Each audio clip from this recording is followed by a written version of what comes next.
दोस्तों नमस्कार। Target with Ravi S में आपका स्वागत है। कल हमने भारत का संवैधानिक विकास, जो भारतीय संविधान एवं राज्य व्यवस्था का पहला अध्याय है, परीक्षावाणी जो सामान्य अध्ययन विशेषांक के अंतर्गत जो प्रमुख बुक है, उसके हमने PYQ किया था, जो पूर्व में विभिन्न आयोग के द्वारा प्रश्न पत्र पूछे गए हैं। उसमें हमने 50 प्रश्नों पर चर्चा की थी। इस क्रम में आज जो शेष प्रश्न हैं उन पर चर्चा करेंगे। कल हमने भारत के संवैधानिक इतिहास, भारत का जो संवैधानिक इतिहास है उससे संबंधित अनेक जो तथ्य थे उन पर भी चर्चा किया कि 1853 का जो राजलेख था वो ब्रिटिश ईस्ट इंडिया कंपनी का अंतिम राजलेख था। चूँकि 1857 की क्रांति के बाद 1858 में जो भारत का जो शासन है वो ब्रिटिश क्राउन को सौंप दिया गया था और 1858 का जो भारत परिषदीय अधिनियम है वह ब्रिटिश क्राउन के द्वारा जारी किया गया था।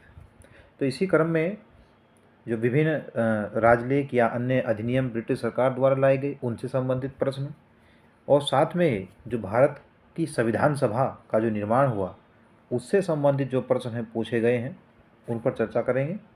आइए प्रश्न नंबर 51 देखते हैं। भारत के संविधान के निर्माण में संविधान सभा का कितना समय लगा? तो एक सामान्य सा प्रश्न है। 2 वर्ष 11 माह 18 दिन को जो है इसमें समय लगा था, क्योंकि 9 दिसंबर 1946 को संविधान सभा की पहली बैठक आयोजित हुई, जिसके अध्यक्ष सच्चिदानंद सिन्हा थे। लेकिन 11 दिसंबर 1940 को संविधान सभा की दूसरी बैठक हुई, जिसके अध्यक्ष डॉक्टर राजेंद्र प्रसाद थे। अब 13 दिसंबर 1940 को जो उद्देशिका का प्रस्ताव था, वह जो प्रस्तावना थी पंडित जवाहरलाल नेहरू के द्वारा प्रस्तुत किया गया और इसे 22 जनवरी 1947 को संविधान सभा के द्वारा स्वीकार कर लिया गया था। तो उसमें ऑप्शन ए राइट हो जाएगा। अगला क्वेश्चन है, भारत शासन द्वारा राजकीय चिन्ह कब से अंगीकृत किया गया? भारत शासन के द्वारा जो राजकीय चिन्ह है वह कब से अंगीकृत किया गया? तो वह 26 जनवरी 1950 को, जब भारत का संविधान जिस दिन लागू हुआ उस दिन भारत के जो राजकीय चिन्ह है उन्हें भी अंगीकृत किया। तो ऑप्शन डी राइट हो जाएगा। अगला क्वेश्चन है, संविधान निर्मात्री परिषद की झंडा समिति के अध्यक्ष कौन थे? तो इसमें झंडा समिति के जो अध्यक्ष हैं वो डॉक्टर राजेंद्र प्रसाद है। डॉक्टर राजेंद्र प्रसाद इसमें सही हो जाएगा। अब प्रारूप समिति के अध्यक्ष डॉक्टर भीमराव अम्बेडकर, संचालन समिति के अध्यक्ष डॉक्टर राजेंद्र प्रसाद, मूल अधिकार समिति के अध्यक्ष सरदार वल्लभ भाई पटेल, संघ संविधान समिति के अध्यक्ष पंडित जवाहरलाल नेहरू। तो इनसे संबंधित प्रश्न जो है पूछे गए। अगला क्वेश्चन है क्वेश्चन नंबर 54। भारत को एक संविधान देने का प्रस्ताव संविधान सभा द्वारा पारित किया गया था। भारत को एक संविधान देने का जो प्रस्ताव है वो संविधान सभा द्वारा कब पारित किया गया था? तो इसमें आपका ऑप्शन बी सही हो जाएगा। 22 जनवरी 1947 को ऐसा किया गया था। अगला क्वेश्चन है, भारत की स्वतंत्रता के समय इंग्लैंड में किस पार्टी की सरकार थी? तो भारत जब आज़ाद हुआ 15 अगस्त 1947 को, तो इंग्लैंड में लेबर पार्टी की सरकार थी। लेबर पार्टी की सरकार थी। अगला क्वेश्चन है, भारतीय संविधान सभा की पहली बैठक कब हुई थी? तो भारतीय संविधान सभा की जो पहली बैठक है, संविधान सभा की पहली बैठक ये 9 दिसंबर 1946 को सच्चिदानंद सिन्हा की अध्यक्षता में दिल्ली में आयोजित की गई थी। अगला क्वेश्चन है, डॉक्टर भीमराव अंबेडकर का संविधान सभा में निर्वाचन कहाँ से हुआ? तो इसमें आपका मुंबई प्रेसिडेंसी हो जाएगा। हालांकि भारत विभाजन से पहले डॉक्टर भीमराव अंबेडकर का जो निर्वाचन है वो पूर्वी बंगाल से हुआ था, लेकिन आज़ादी स्वतंत्रता के बाद उनका निर्वाचन संविधान सभा में मुंबई प्रेसिडेंसी से हुआ था। तो ऑप्शन बी राइट हो जाएगा। अगला क्वेश्चन है, निम्नलिखित अधिनियमों में से किस अधिनियम के फलस्वरूप बर्मा भारत से अलग हुआ? तो 1935 का जो गवर्नमेंट एक्ट है उसके द्वारा बर्मा को भारत से अलग कर दिया गया था। अब शामिल कब हुआ था? तो 1885 में लॉर्ड डफरिन के समय तृतीय जो आंग्ल बर्मा युद्ध हुआ था उसके अंतर्गत ब्रिटिश जो बर्मा है उसे ब्रिटिश भारत में शामिल कर लिया गया था लॉर्ड डफरिन के समय। ये ऑप्शन इसमें सी राइट हो जाएगा। अगला क्वेश्चन है, भारत की संविधान सभा ने राष्ट्रीय ध्वज को सर्वप्रथम कब स्वीकार किया? संविधान सभा ने राष्ट्रीय ध्वज को स्वीकार किया था, ये आप जानते ही हैं। इसमें ऑप्शन आपका ए सही हो जाएगा। 22 जुलाई 1947 को स्वीकार किया था। अगला क्वेश्चन है, संविधान सभा में उद्देश्य प्रस्ताव निम्न में से किस एक के द्वारा प्रस्तुत किया गया? संविधान सभा में जो उद्देश्य प्रस्ताव है, अभी चर्चा किया था कि आपको पंडित जवाहरलाल नेहरू जी के द्वारा दिसंबर 1946 13 दिसंबर 1946 को पंडित जवाहरलाल नेहरू ने उद्देश्य प्रस्ताव प्रस्तुत किया, जिसे 22 जनवरी 1947 को स्वीकार किया गया था। तो ऑप्शन बी राइट हो जाएगा। 61 नंबर क्वेश्चन है, भारतीय संविधान को 26 नवंबर 1949 को किसके द्वारा अधिनियमित किया गया था? तो अधिनियमित किया गया था इसमें संविधान सभा के द्वारा। ऑप्शन ए सही हो जाएगा, क्योंकि इस समय संसद इत्यादि का जो है अनुकरण नहीं किया गया था, वो प्रभाव में नहीं थी। तो 26 नवंबर 1949 को संविधान सभा के द्वारा अधिनियमित किया गया। क्वेश्चन नंबर 62 है, निम्नलिखित में से कौन अगस्त 1946 में गठित प्रथम अंतरिम राष्ट्रीय सरकार का सदस्य नहीं था? तो 1962 प्रश्न नंबर जो 62 है, 1946 में जब सरकार का गठन हुआ था तो इनमें से कौन वह व्यक्ति था जो सरकार का सदस्य नहीं था? तो वह आपका डॉक्टर एस राधाकृष्णन हो जाएंगे, जो कि जो जगजीवन राम है, सी राजगोपालाचारी है, या जो डॉक्टर राजेंद्र प्रसाद, इन्हें खाद्य कृषि मंत्री दिया गया, श्रम मंत्री जो है जगजीवन राम जी को दिया गया था। तो इनमें आपका सी ऑप्शन सही हो जाएगा। क्वेश्चन नंबर 63 है, निम्नलिखित में से किस एक अधिनियम द्वारा भारत में संघीय न्यायालय की स्थापना की गई? तो संघीय न्यायालय की स्थापना जो की गई थी, इसमें ऑप्शन कोई नज़र नहीं आ रहा है, मतलब कोई भी ऑप्शन इसमें सही नहीं है, क्योंकि संघीय न्यायालय की स्थापना 1935 के भारत शासन अधिनियम के अंतर्गत की गई। तो इसमें आपका ऑप्शन डी सही हो जाएगा। Option D is right answer. अगला क्वेश्चन है, संविधान सभा के संवैधानिक सलाहकार कौन थे? तो बेनेगल नरसिंह राव जो है संविधान सभा के संवैधानिक सलाहकार थे, बेनेगल नरसिंह राव। के.एम. मुंशी प्रारूप समिति में कांग्रेस के एकमात्र सदस्य थे। टी.टी. कृष्णामाचारी ये राजस्थान से संबंधित थे, जो रियासतों के एकीकरण में जिन्होंने सहयोग किया। सच्चिदानंद सिन्हा संविधान सभा की उद्घाटन समिति के सभा के अध्यक्ष थे। तो ऑप्शन आपका इसमें सी सही हो जाएगा। क्वेश्चन नंबर 65 है, भारत में स्वतंत्रता के पश्चात प्रथम मंत्रिमंडल का कानून मंत्री कौन था?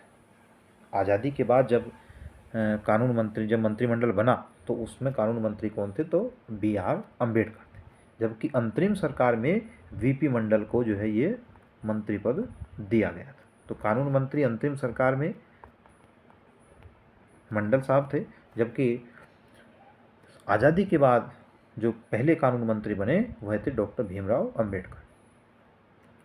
अगला क्वेश्चन है, निम्नलिखित में से कौन संविधान प्रारूप समिति के सदस्य थे? तो संविधान प्रारूप समिति में जो 7 सदस्य थे अध्यक्ष सहित, उनमें आपके नीचे दिए गए कोड का प्रयोग करते हुए सही उत्तर का इसमें चयन करना है। तो ऑप्शन इसमें सी सही हो जाएगा। एन गोपाल स्वामी और अल्लादी कृष्णा स्वामी अय्यर, जवाहरलाल नेहरू एवं सरदार पटेल प्रारूप समिति के सदस्य नहीं थे। तो ऑप्शन इसमें सी सही हो जाएगा, गोपाल स्वामी और अय्यर। अगला क्वेश्चन है, किसने कहा था संविधान सभा कांग्रेस थी और कांग्रेस भारत था? तो ये जो कथन है ये ऑस्टिन का कथन है कि जो संविधान सभा है वो कांग्रेस है और कांग्रेस ही भारत है। तो ऑप्शन ए इसमें सही हो जाएगा। अगला क्वेश्चन है, भारतीय इतिहास के संदर्भ में प्रांतों से संविधान सभा के सदस्य, ऑप्शन ए, उन प्रांतों के लोगों द्वारा सीधे निर्वाचित किए हुए थे, भारतीय राष्ट्रीय कांग्रेस तथा मुस्लिम लीग द्वारा नामित हुए, प्रांतीय विधानसभाओं द्वारा निर्वाचित हुए थे। तो प्रांतीय विधानसभाओं द्वारा निर्वाचित हुए थे। कैबिनेट मिशन जो 1940 में आया था, उसके बाद जो संविधान सभा का उल्लेख उसके अंतर्गत किया गया कि भारतीय लोग अपना संविधान बनाएंगे, तो उसमें प्रांतीय विधानसभाओं द्वारा 10 लाख प्रति जनसंख्या पर एक व्यक्ति का निर्वाचन संविधान सभा में किया। ऑप्शन सी इसमें सही हो जाएगा। अगला क्वेश्चन है, निम्नलिखित में से संविधान सभा के बारे में गलत कथन कौन सा है? संविधान सभा के बारे में गलत कथन, पहला जो ऑप्शन है, इसने बड़ी संख्या में समितियों की मदद से काम किया, बिल्कुल सही है भाई। संघ शक्ति समिति, प्रारूप समिति, संचालन समिति, मौलिक अधिकार समिति, अनेक समितियों के माध्यम से कार्य किया, ये सही है। दूसरा है, अल्पसंख्यक समुदाय जैसे ईसाई, एंग्लो इंडियन, पारसियों को सभी में पर्याप्त प्रतिनिधित्व दिया गया, बिल्कुल पर्याप्त प्रतिनिधित्व दिया गया सभी वर्गों को। इसका निर्वाचन सार्वभौम वयस्क मताधिकार के आधार पर किया गया, तो सार्वभौम वयस्क मताधिकार के आधार पर नहीं किया गया था। ऑप्शन डी सही हो जाए, ऑप्शन सी सही हो जाएगा।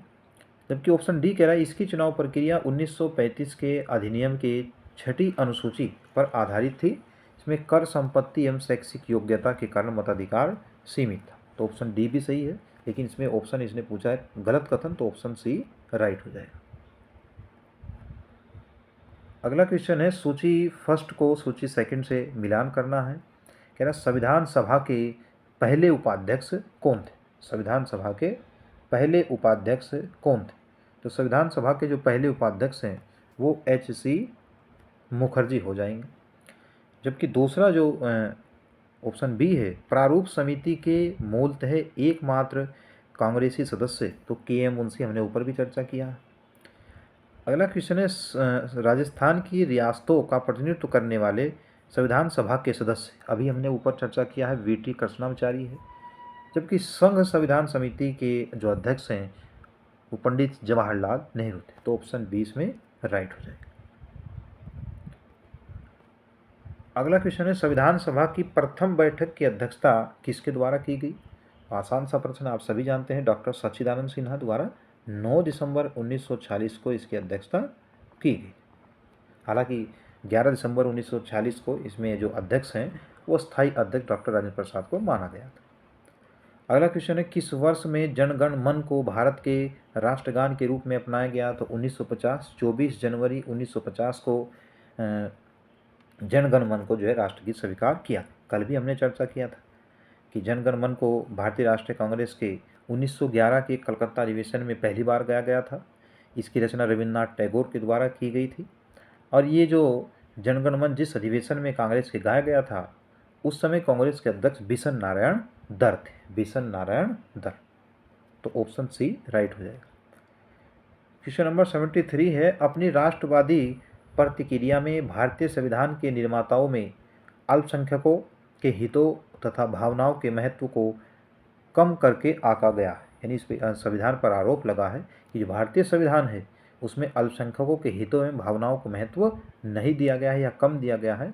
तो ऑप्शन डी इसमें राइट हो जाएगा, आइवर जेनिंग्स। भारतीय संविधान का प्रथम प्रारूप तैयार किसके द्वारा किया गया था? तो प्रथम प्रारूप जो है बेनेगल नरसिंह राव जी के द्वारा किया गया था।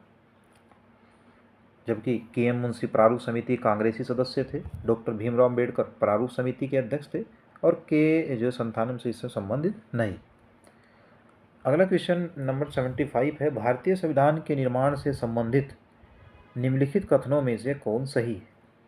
ऑप्शन एक है, पंडित नेहरू के उद्देश्य का प्रस्ताव जो संविधान सभा द्वारा स्वीकार किया गया था, संविधान के निर्माण पर उसका असर था, बिल्कुल सही। उद्देश्य प्रस्ताव जो प्रस्तावना है, प्रस्तावना से यहाँ मतलब है कि जो भारतीय संविधान के विचारकों, जो भारतीय संविधान के जो विचार हैं उनमें प्रस्तावना में ही उनका उल्लेख, हम उनका जो अनुकरण है वो कर सकते हैं। के साथ ही जो संपूर्ण प्रभुत्व संपन्न समाजवादी पंथ निरपेक्ष लोकतांत्रिक गणराज्य, उसका क्रम है भारतीय संविधान की प्रस्तावना का, हालांकि 42वें संविधान संशोधन 1976 में संशोधन करके उसमें समाजवादी और पंथ निरपेक्ष शब्द जोड़े गए थे। यानी ये मूल जो प्रस्तावना थे उसका हिस्सा जो शब्द नहीं थे वो समाजवादी और पंथ निरपेक्ष शब्द। दूसरा ऑप्शन है उद्देश्य का बहुत महत्वपूर्ण उद्देश्यों की पूर्ति करती, ये भी सही है। अगला ऑप्शन है संविधान को भारत के लोगों ने आदेशित किया, बिल्कुल सही बात है, क्योंकि संविधान की जो प्रथम लैंग्वेज है, जो प्रस्तावना है, उसमें लिखा है हम भारत के लोग, तो ऑप्शन सी भी सही हो जाएगा। क्वेश्चन इसी में जो आपका ऑप्शन है 4, राज्य के मुखिया को लोग प्रत्यक्ष रूप से निर्वाचित करते हैं। तो राज्य के मुखिया अर्थात राष्ट्रपति का जो निर्वाचन है वह प्रत्यक्ष रूप से जनता द्वारा नहीं किया जाता, तो ऑप्शन इसमें ए राइट हो जाएगा, 1, 2, 3। अगला क्वेश्चन है संविधान को 26 जनवरी के दिन लागू करने का निर्णय इसलिए लिया गया क्योंकि कांग्रेस के द्वारा 1930 को इसी दिन जो है 26 जनवरी 1930 को स्वाधीनता दिवस मनाया गया था, तो इसमें ऑप्शन आपका ए सही हो जाएगा। ये आगे जो क्वेश्चन है इस तिथि को 1942 में भारत छोड़ो आंदोलन पर जो प्रारंभ किया गया था, नहीं, ये 9 अगस्त 1946 को प्रारंभ किया गया था, जिसमें ऑपरेशन जीरो ओवर के तहत 9 अगस्त की सुबह ही भारत के बड़े नेता को जो है गिरफ्तार कर लिया गया था, जो कांग्रेस के नेता थे उन्हें गिरफ्तार कर लिया गया था। यह एक शुभ दिन था, उपरोक्त में से कोई नहीं, तो ऑप्शन इसमें ए राइट हो जाएगा, क्योंकि 26 जनवरी 1930 को कांग्रेस द्वारा संवैधानिकता दिवस का आयोजन किया गया था। अगला क्वेश्चन है भारतीय संविधान सभा के उद्घाटन अधिवेशन की अध्यक्षता की गई थी, तो ये जो 9 दिसंबर 1940 है, 9 दिसंबर 1940 को जो पहली बैठक संविधान सभा की हुई, तो उसकी अध्यक्षता जो है सच्चिदानंद सिन्हा द्वारा की गई। क्वेश्चन नंबर 78 है संविधान सभा द्वारा स्थापित मौलिक अधिकारों और अल्पसंख्यकों हेतु सलाहकार समिति के अध्यक्ष कौन थे? तो मौलिक अधिकार और अल्पसंख्यकों के हेतु जो सलाहकार समिति थी उसके अध्यक्ष जो है सरदार वल्लभ भाई पटेल थे। सरदार वल्लभ भाई पटेल जो है, हालांकि ये प्रांतीय जो संविधान समिति थी उसके भी जो है अध्यक्ष आपके सरदार वल्लभ भाई पटेल थे। इसमें एक मूल अधिकार संबंधी उप समिति का भी गठन किया गया था, जिसके जो अध्यक्ष थे वो थे जे बी कृपलानी। तो आपका इसमें जो समिति के अध्यक्ष थे वह थे आपके सरदार पटेल, और उप समिति के जो अध्यक्ष थे वो थे आपके जे बी कृपलानी, तो ऑप्शन बी सही हो जाएगा।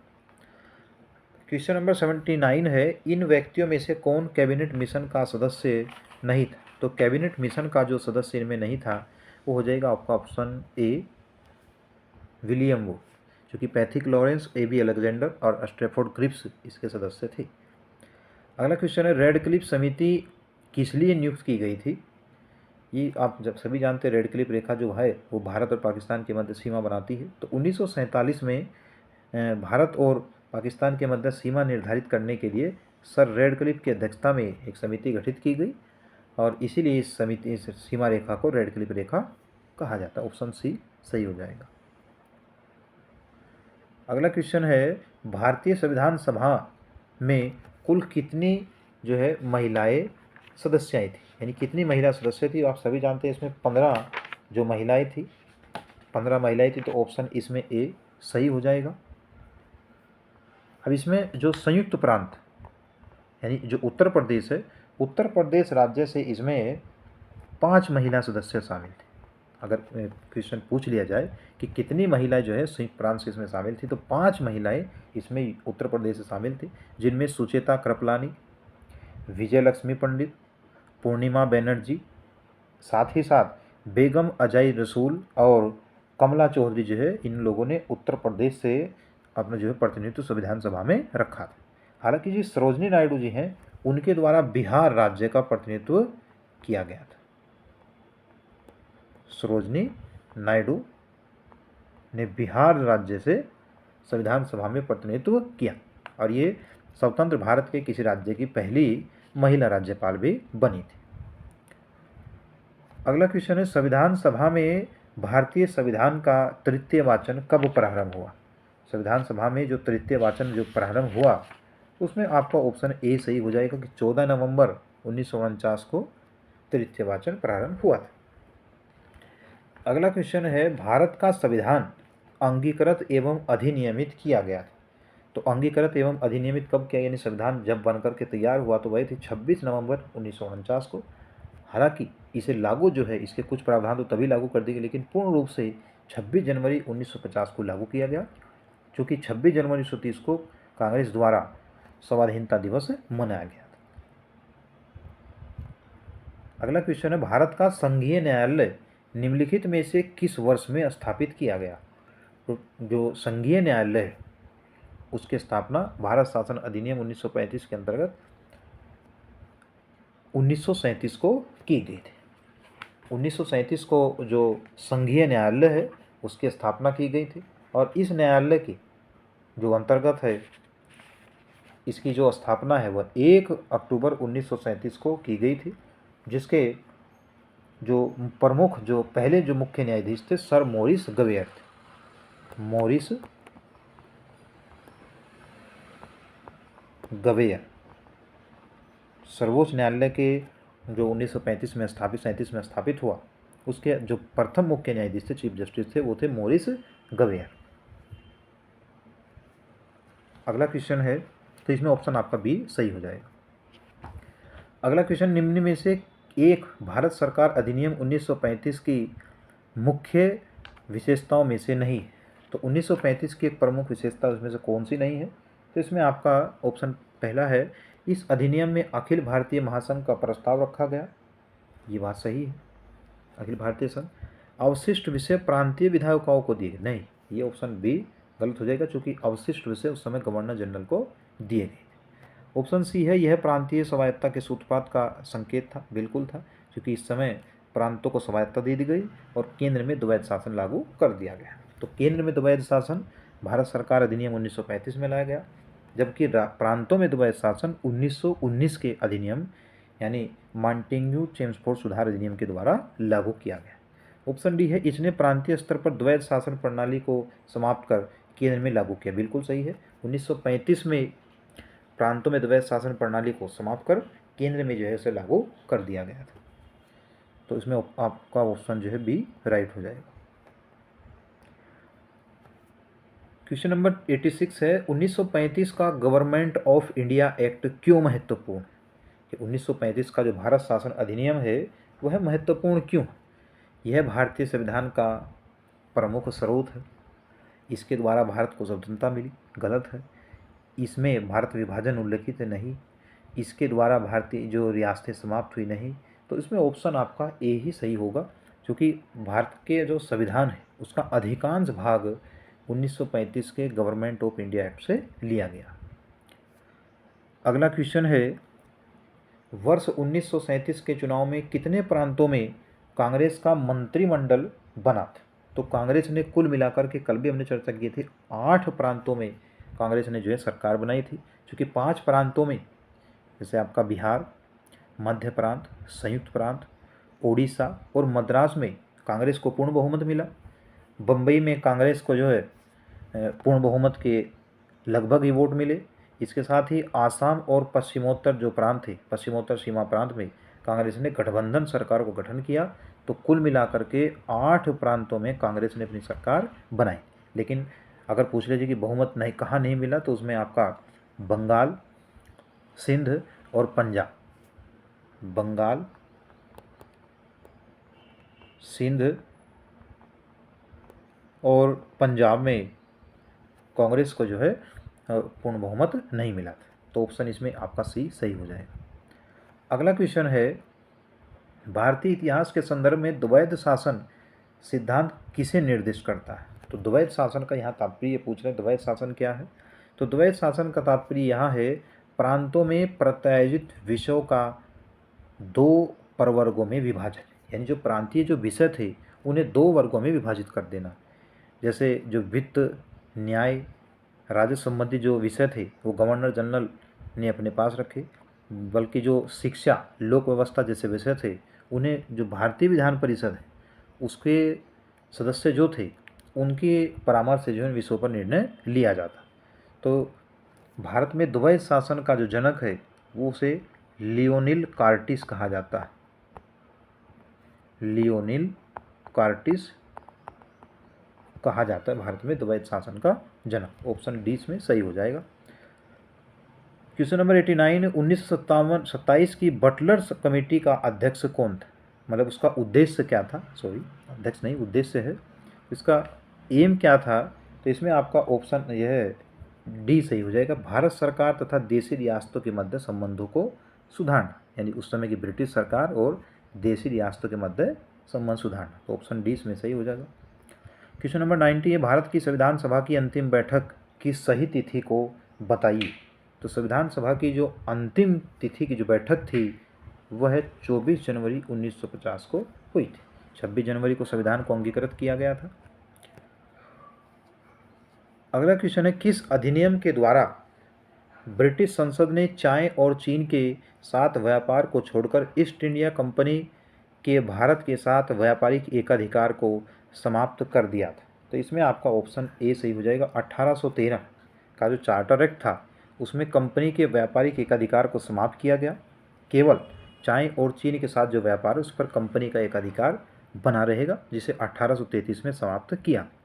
इसके साथ ही 1813 के चार्टर एक्ट की अनेक विशेषताएं हैं, जिसमें शिक्षा पर 1 लाख रुपए खर्च करने का प्रावधान किया गया। ईसाई मिशनरियों को भारत में धर्म प्रचार करने का अधिकार दिया गया। अगला जिसमें है 1833 का चार्टर एक्ट, यहाँ कंपनी के जो सारे व्यापारिक एकाधिकार थे वो समाप्त कर दिए गए।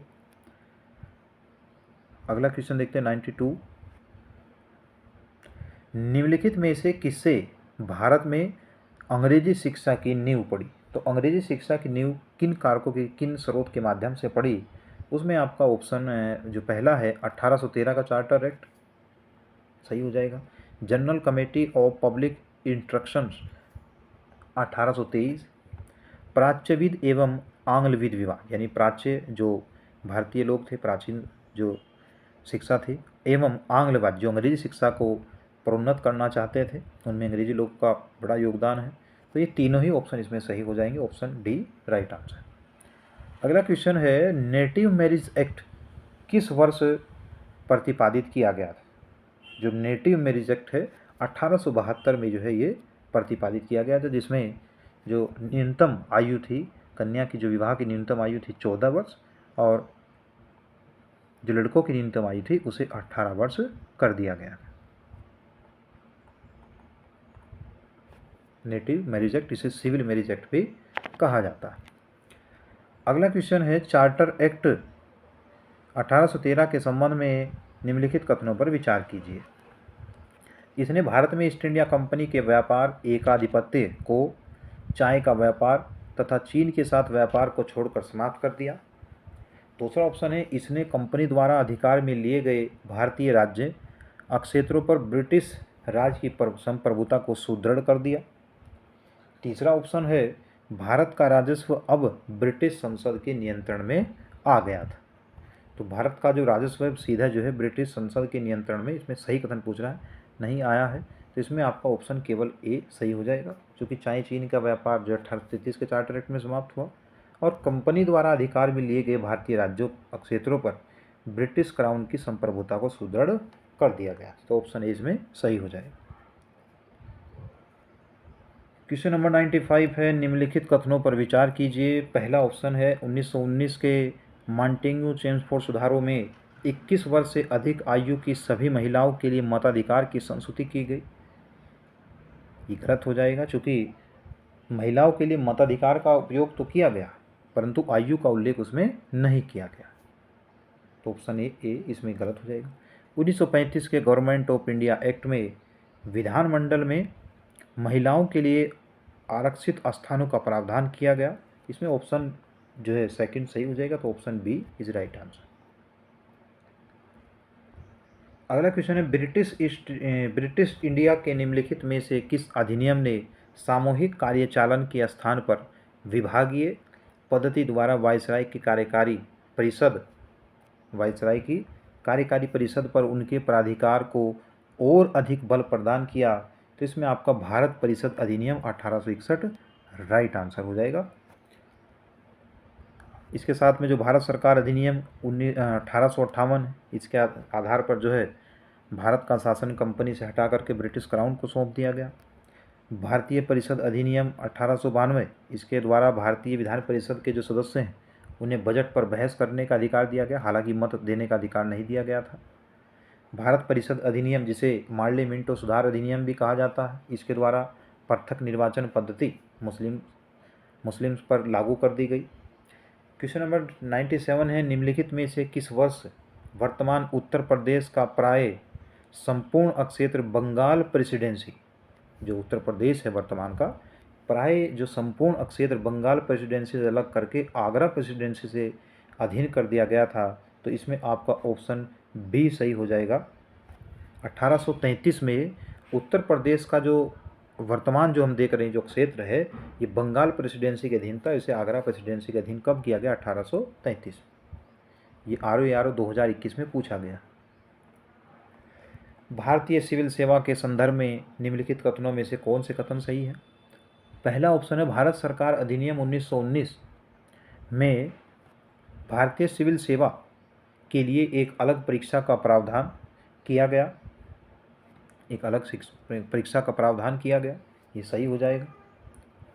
दूसरा ऑप्शन इसमें है, भारतीय सिविल सेवा में 1941 में भारतीयों का प्रतिशत यूरोप वासियों से अधिक था, तो सिविल सेवा में जो भारतीय प्रशासनिक सेवा वर्तमान में है उस समय इसे ICS कहा जाता है, इंडियन सिविल सर्विस में 1941 में भारतीयों का प्रतिशत यूरोपियों से अधिक था, तो इसमें दोनों ही ऑप्शन सही हो जाएंगे, यानी option C is right answer. 1941 में, ध्यान रखिएगा, 1941 में भारतीय लोग यूरोप वासियों से ज़्यादा सिविल सेवा में आ गए थे। ये भी RO 2021 में पूछा गया है। अगला क्वेश्चन है, फोर्ट विलियम कॉलेज कलकत्ता के संदर्भ में कौन सा कथन सत्य है या कौन से कथन सत्य हैं? पहला ऑप्शन है, इसकी स्थापना, फोर्ट विलियम कॉलेज जो है कलकत्ता की स्थापना, इसकी स्थापना 10 जून 1800 को कलकत्ता के फोर्ट विलियम कॉम्प्लेक्स में हुई थी। तो इसमें आपका जो ऑप्शन है ए, वो 10 जून नहीं है, 10 जुलाई, 10 जुलाई 10 जुलाई 1800 को इसकी स्थापना जो है की गई थी, तो कलकत्ता में की गई थी, क्योंकि जो भारतीय जो इंडियन सिविल सर्विस के जो अधिकारी हैं उनके प्रशिक्षण के लिए ये व्यवस्था की स्थापना की गई थी, फोर्ट विलियम कॉम्प्लेक्स। लेकिन ये 10 जून को नहीं, 10 जुलाई को की गई थी। बारीकी से देखिए क्वेश्चन, महीने जो मंथ का नाम है वहाँ से भी क्वेश्चन गलत करवा सकता है, इसलिए व्याख्या करना बहुत ज़रूरी है। अगला है, इसकी स्थापना का मुख्य उद्देश्य ब्रिटिश अधिकारियों को भारतीय भाषाओं की शिक्षा देना, तो ये ऑप्शन चूँकि इसी प्रशिक्षण के लिए इस कॉम्प्लेक्स की स्थापना की गई थी, कॉलेज की स्थापना की गई थी कलकत्ता में, तो इसमें आपका ऑप्शन केवल जो है आपका वो ऑप्शन बी सही हो जाएगा। तो ये जो भारत का संवैधानिक इतिहास है इससे संबंधित जो लगभग 99 क्वेश्चन है वो हमने किए हैं। कल हमने 50 क्वेश्चन किए थे, आज हमने जो शेष क्वेश्चन बचे हैं वो किए हैं। इनकी व्याख्या अच्छे तरीके से करने का प्रयास किया गया है। उम्मीद है कि आपको ये वीडियो पसंद आया होगा। अभी हम इवनिंग में भारतीय संविधान से संबंधित चैप्टर वाइज जो भी टॉपिक हैं जो सिलेबस के अकॉर्डिंग हैं उनके PYQ जो है सोल्व करेंगे। मॉर्निंग में हम भारतीय इतिहास के जो प्रश्न पत्र विभिन्न आयोग द्वारा आयोजित किए गए हैं उनकी व्याख्या कर रहे हैं। उम्मीद है कि आप सभी को ये वीडियो पसंद आया होगा। धन्यवाद।